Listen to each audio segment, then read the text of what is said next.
अब हम लोग बात करेंगे मूल अधिकार, जिसको इंग्लिश में बोलते हैं फंडामेंटल राइट्स। क्या बोलते हैं? Fundamental rights. ठीक है, इसमें वस्तुनिष्ठ प्रश्न उत्तर एमसीक्यू देखेंगे और ये वीडियो नंबर 11 है। इसके पहले प्लेलिस्ट में जाकर के मूल अधिकार का वस्तुनिष्ठ प्रश्न उत्तर है संविधान का, उसमें 10 नंबर वीडियो देख लीजिए, इसके बाद 11वां वीडियो देखिए।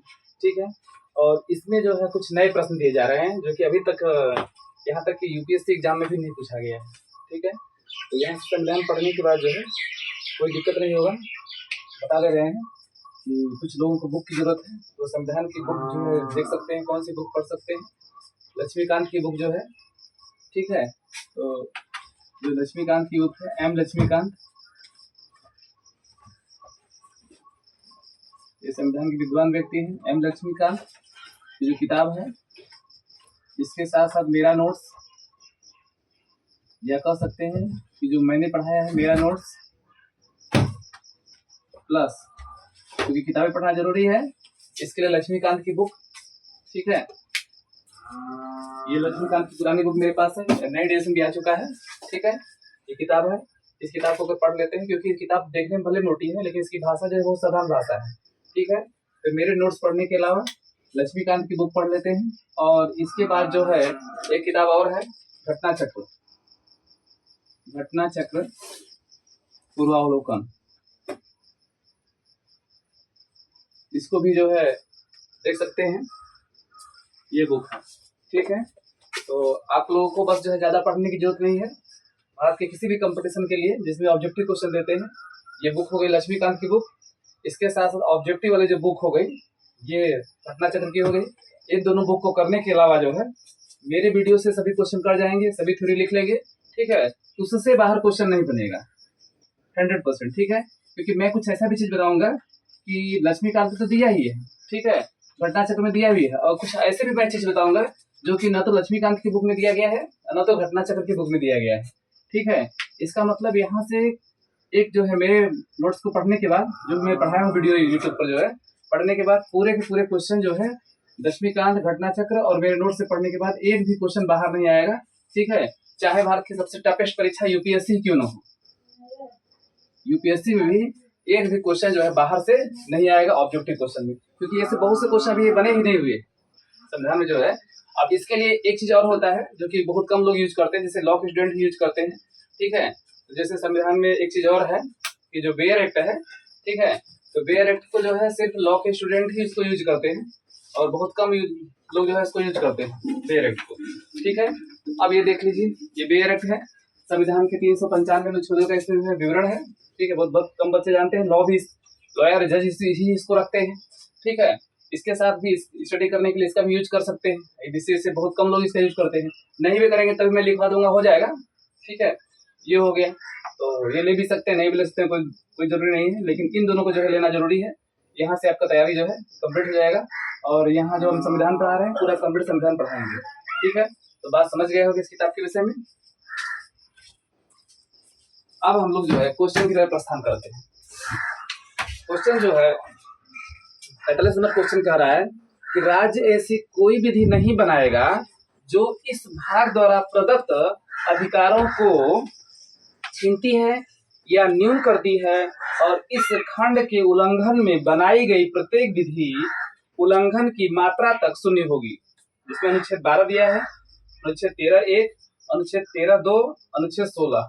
ठीक है, इसमें से कौन सा ऑप्शन सही होगा? फिर से क्वेश्चन देख लेते हैं। क्वेश्चन कर रहा है कि राज्य ऐसी कोई विधि नहीं बनाएगा। ठीक है, क्योंकि हम लोग मूल अधिकार के संबंध में ही बात करें, क्योंकि टॉपिक हमारा क्या है, मूल अधिकार है। तो राज्य ऐसी कोई विधि नहीं बनाएगा जो इस भाग द्वारा प्रदत्त अधिकारों को छीनती है या न्यून करती है, और इस खंड के उल्लंघन में बनाई गई प्रत्येक विधि उल्लंघन की मात्रा तक शून्य होगी। ठीक है, यानी कि राज्य को अधिकार नहीं दिया गया, अगर कोई भी राज्य है, ठीक है, तो राज्य जो है कोई ऐसा विधि नहीं बनाएगा जो कि मूल अधिकार का क्या करे, उल्लंघन करे। अगर मूल अधिकार के उल्लंघन करते हुए राज्य कोई विधि बनाता है, उस विधि को क्या माना जाएगा, उस मात्रा तक जो उसका उल्लंघन कर रहा है उसको क्या माना जाएगा, शून्य माना जाएगा। उस विधि अपने आप ही शून्य हो जाएगी। ठीक है, क्योंकि उस विधि का कोई प्रभाव नहीं पड़ेगा। ये नहीं कि संसद कानून बना दे मूल अधिकार के खिलाफ, ऐसा कुछ विधि नहीं दिया गया है, वो कानून को क्या मान लिया जाएगा, शून्य मान लिया जाएगा। वहां पर मूल अधिकार का बैलेंस नहीं, फंडामेंटल राइट का उल्लंघन नहीं होना चाहिए। ऐसी बात जो है संविधान के किस अनुच्छेद में दिया गया है, ठीक है। इसका जो ऑप्शन होगा ये ऑप्शन नंबर सी हो जाएगा, अनुच्छेद 13 का दूसरा। कौन हो जाएगा? 13 का दूसरा, ठीक है। 13 तो है, 13 में कई आर्टिकल है, 13 में 4 आर्टिकल है। 13 में देखिएगा तो 13(1), 13(2), सबसे पहले 13 दिया है, फिर 13(1), फिर 13(2), फिर 13(3) और 13(4) तक है, ठीक है। 13(4) तक है, इसमें 13 का दूसरा नंबर आएगा, ये बात कर रहा है। अब इसकी व्याख्या देख लेते हैं। तो यहाँ सबसे पहले लिख देंगे ये अनुच्छेद किसमें है? 13 के दूसरे में है।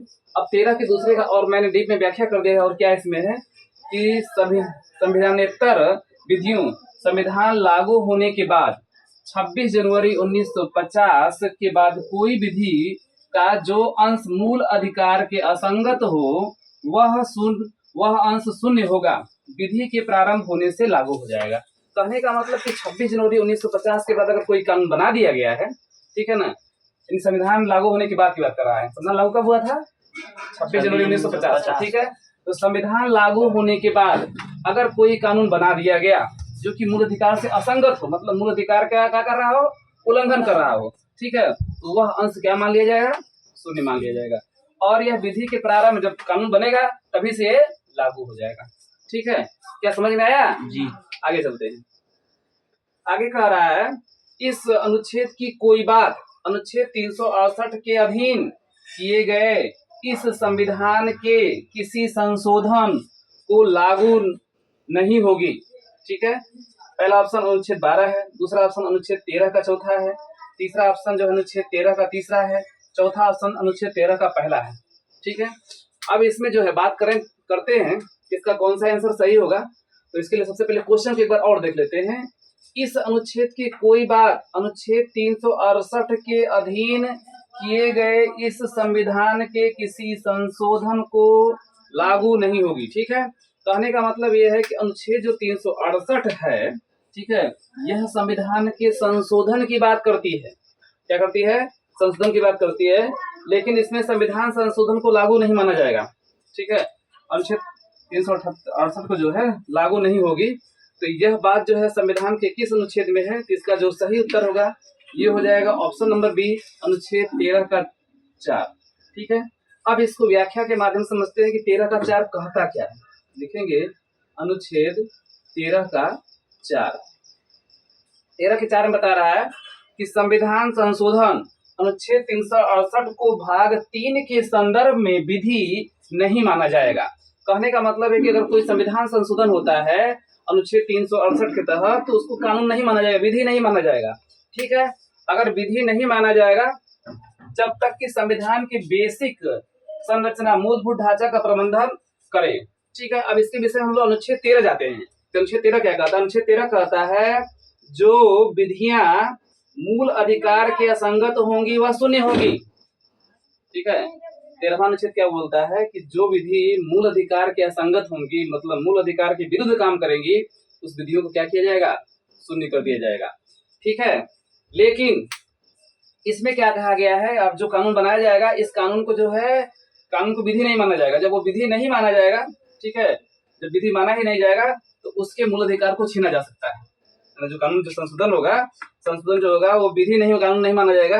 विधि जब नहीं माना जाएगा तो उसके मूल अधिकार का जो है छीना जा सकता है। अगर जो है जरूरत पड़ेगा, ठीक है, जैसे युद्ध या अगर कुछ ऐसी कंडीशन आती है जहां पर व्यक्ति के मूल अधिकार को क्या किया जाता है? छीना जाता है, ठीक है। 13 कहता है उसको नहीं छीनना है, लेकिन जो है यहीं पर आगे जो है इसको कर दिया गया, संविधान संशोधन कर दिया जाता है, ठीक है, उसको भी उसके छीना जा सकता है। ऐसा मैटर कब आया था? ठीक है, क्योंकि इसमें केस चलेंगे केशवानंद भारती बनाम केरल राज्य 1973 का केस था जिसमें कि 13 जज बैठे थे, ठीक है। अब तक की सबसे बड़ा केस था भारत का जो है कि केशवानंद भारती बनाम केरल राज्य में जो सुप्रीम कोर्ट में केस चला था, ठीक है। इसमें बताया गया था कि जो मूल अधिकार का जो बेसिक संरचना, ठीक है ना, मूल ढांचा पर ज्यादा प्रभाव न पड़े, ठीक है, मूल ढांचा पर प्रभाव न पड़े और इस तरह से मूल अधिकार में भी क्या किया जा सकता है? संशोधन किया जा सकता है।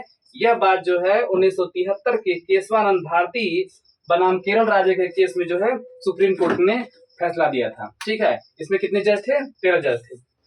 अब बात करते हैं न्यायिक पुनरावलोकन। तो न्यायिक पुनरावलोकन की जो शक्ति है यह जो है अमेरिका के संविधान से ली गई है, ठीक है। अब आगे देखते हैं।